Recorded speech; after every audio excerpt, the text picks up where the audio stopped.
Assalamualaikum warahmatullahi wabarakatuh. Teman-teman, mari kita lanjutkan lagi novel yang berjudul Istri 100 kg part ke-20 karya Ilyaswan. Saya dari channel YouTube Bang Dana Tukang Buku mengucapkan selamat membaca. Sudut pandang Ayu. Setelah mengganti pakaian dengan baju tidur, aku segera memilih baju ganti untuk Mas Adam. Aku akan membawa baju ganti ini ke kamar tamu. Biarlah malam ini Mas Adam tidur di ruang tamu lagi. Karena aku tidak mau kejadian tadi pagi terulang kembali. Kamu mau bawa kemana bajuku? Tanya Mas Adam yang tiba-tiba sudah berada di kamar. Aku sampai terkejut dengan kehadirannya yang tiba-tiba. Kamu kapan datangnya? Tanyaku gagap. Aku takut Mas Adam tidak bisa mengendalikan dirinya sendiri. Aku tanya, mau bawa kemana bajuku? Tekannya sekali lagi. Mungkin dia mulai kesal karena aku tidak menjawab pertanyaannya tadi. Mau aku bawa ke kamar tamu? Jawabku tenang. Aku tidak ingin Mas Adam melihat aku gugup ketika berhadapan dengan dia. Kenapa? Aku mau tidur di sini. Ketus Mas Adam menyambar baju tidurnya yang aku pegang dari tadi. Dia melengos begitu saja ke kamar mandi untuk berganti pakaian. Kami memang tidak pernah terbuka satu sama lain. Hanya kemarin saja aku membuka bajuku di depan Mas Adam.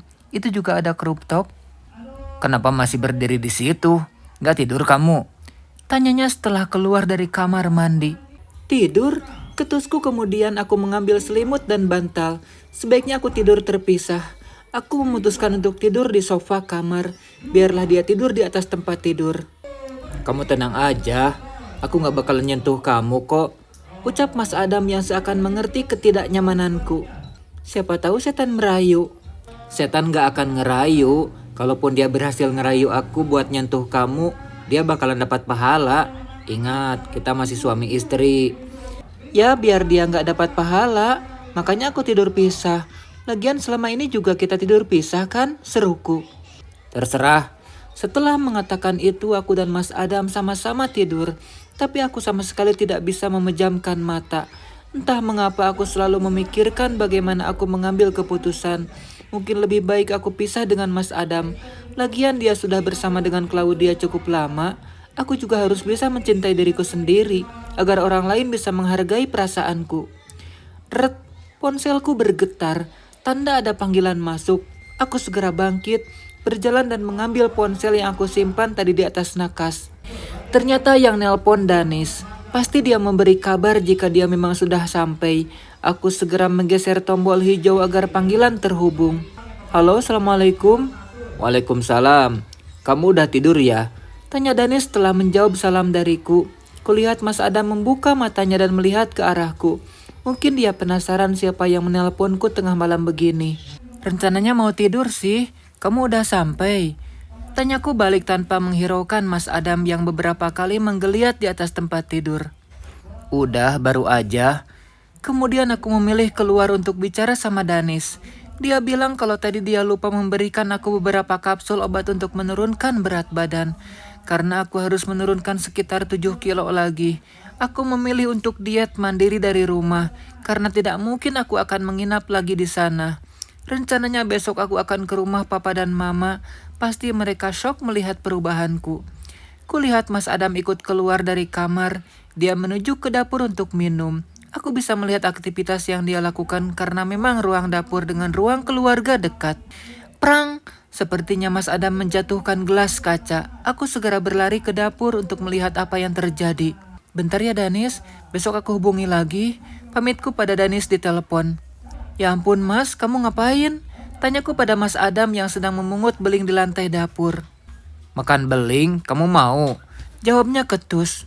Ogah, aku berlalu mengambil sapu untuk membersihkan beling. Awas biar aku aja, ucapku pada Mas Adam yang masih memungut beling. Kemudian dia berdiri dan berjalan menuju wastafel. Terlihat tangannya mengeluarkan darah segar. Aku bergidik ngeri melihat darah yang mengalir dengan air di bak wastafel. Tangan kamu berdarah, bentar. Setelah membersihkan beling, kemudian aku beranjak mengambil kotak obat yang selalu aku sediakan di rumah. Kemudian aku berjalan ke ruang tamu menyusul Mas Adam. Sini, aku menarik tangannya yang tadi terkena beling. Kemudian aku meneteskan obat dan membalutnya dengan perban. Kamu gak usah terpesona pada aku, Mas. Sindirku ketika Mas Adam ketahuan melihatku tanpa kedip. Dia segera melihat ke arah lain. Mas Adam terlihat salah tingkah setelah aku mengatakan itu. Mari bercerai, Mas. Aku sudah siap melepaskan kamu untuk Claudia. Tidak ada kata apapun yang keluar dari mulut Mas Adam. Dia hanya mengangguk lemah. Akhirnya dia menyetujui perceraian ini. Udah, aku mau tidur duluan. Kemudian aku bangkit dan berjalan menuju kamar. Tidurlah di kasur. Aku akan tidur di kamar tamu. Ucapnya lagi. Aku hanya tersenyum tanpa menjawab lagi. Mungkin kamu tidak bisa aku miliki, Mas. Mbok, nanti kalau Mas Adam bangun, bilangin aku pergi ke rumah mama sama papa ya. Ujarku ketika sedang memakai sepatu. Mbok Darmi terlihat sedang menyiram tanaman di depan rumah. Semenjak beliau pulang, aku sudah tidak pernah lagi memasak dan melakukan pekerjaan rumah. Iya, Non. Titip salam ya buat Tuan sama Nyonya, ujarnya. Iya, Mbok. Aku segera masuk ke dalam mobil dan melajukannya dengan kecepatan sedang. Aku terus tersenyum sendiri membayangkan ekspresi Mama dan Papa.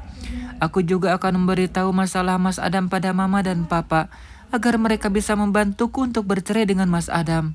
Suasana di rumah tampak sepi. Sepertinya Mama dan Papa tidak ada di rumah. Aku memang sengaja tidak memberitahukan kedatanganku agar bisa memberikan mereka kejutan.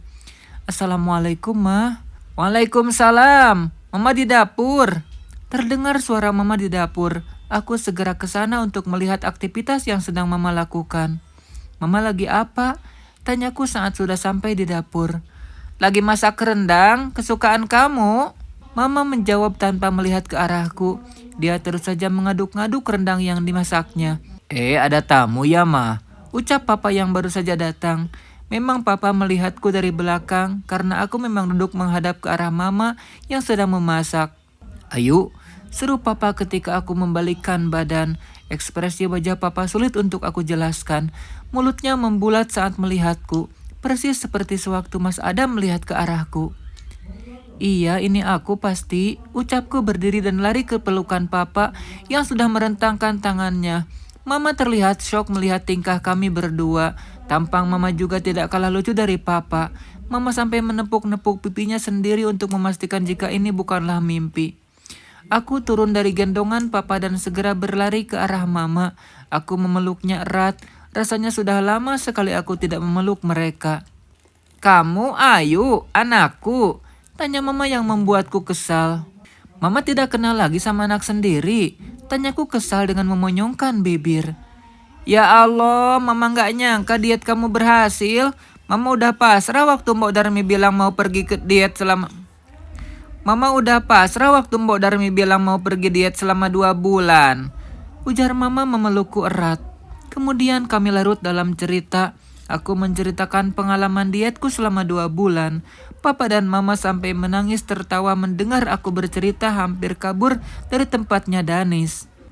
Jadi nama dokter itu Danis. Hebat ya Pak. Bisa buat anak Mama cantik lagi kayak dulu. Ucap Mama dengan mata berkaca-kaca. Mama memang selalu menyuruhku untuk diet sebelum menikah dengan Mas Adam. Sampai-sampai Mama membelikan aku obat diet yang harganya sangat mahal. Tapi tetap saja bobot badanku tidak turun-turun. Adam udah lihat kamu belum? Tanya Papa antusias. Udah, jawabku lesu. Kok lesu gitu? Adam gak muji kamu gitu? Tanya Mama lagi. Aku hanya bisa menunduk. Kemudian tanpa sadar air mataku keluar begitu saja. Kok nangis? Kenapa sayang? Adam ngapain kamu? Tanya Mama sambil menghapus air mataku. Aku pun menceritakan semuanya pada Mama dan Papa. Tidak ada cerita yang terlewatkan. Dari Mas Adam mengkhianatiku sampai dia masih berhubungan dengan Claudia, pacarnya. Penghinaan demi penghinaan yang Mas Adam katakan padaku membuat Papa dan Mama marah. Papa bahkan sampai berdiri dari duduknya. Terlihat Papa mengepalkan tangannya erat. Aku juga menceritakan masalah kalung yang aku berikan pada mamanya Mas Adam dan akhirnya kalung itu dipakai oleh Claudia. Benar-benar keluarga benalu. Beraninya dia mempermainkan putri dari Jaya Pratama. Sekarang di mana dia? Tanya Papa marah. Di rumah, Pak. Tadi aku kesini juga nggak pamit sama Mas Adam. Nggak perlu. Lebih baik kamu juga tidak usah pulang ke sana lagi. Papa akan jual rumah itu dan kamu tinggal lagi sama Mama dan Papa. Ucap Mama tegas. Mama terus saja memelukku, seakan memberiku kekuatan untuk tetap tegar. Ret, ponselku kembali bergetar. Aku pun segera mengambilnya di dalam tas kecilku. "Siapa?" tanya Mama. "Mas Adam." Seketika Papa merampas ponselku dari tanganku. Aku sangat takut melihat Papa marah karena Papa sangat jarang marah pada orang lain. Tapi Papa dan Mama akan sangat marah jika ada orang yang menyakitiku. "Halo, datanglah ke sini. Ada yang harus saya sampaikan dan harus tegaskan sama kamu." Klik. Papa menutup panggilan dan menyerahkan kembali ponsel padaku. "Sebentar lagi aku akan segera pisah dari kamu, Mas."